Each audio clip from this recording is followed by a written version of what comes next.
Ashley from TSC Tuition, and today I'll be talking about different ways you can structure your sentences.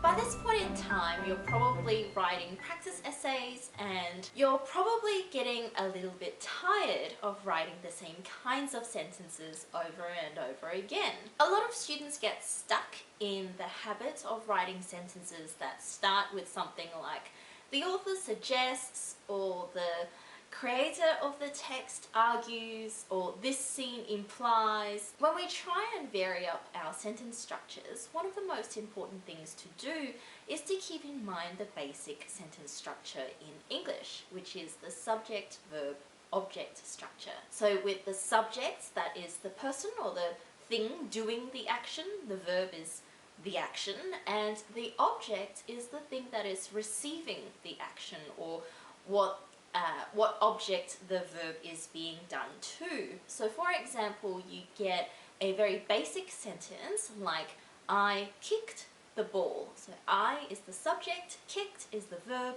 the ball is the object. In an essay sentence, this might read something like "the author explores loneliness through the character's perspective." Now, there's nothing wrong with that sentence, but if you keep writing sentences like that, it can get pretty repetitive and pretty boring very quickly. So what we can do is we can put a boundary or a context or a qualifier to that structure. Instead of just saying "the author explores the theme of loneliness through the character's perspective," you could start with something like "in the novel, the author explores," or you could be even more specific and say something like "in this scene, the author explores," or you could be even more specific and say something like "through the use of these adjectives," and that's when you insert the evidence, "the author explores the theme of loneliness." The thing to keep in mind when we're writing these kinds of sentences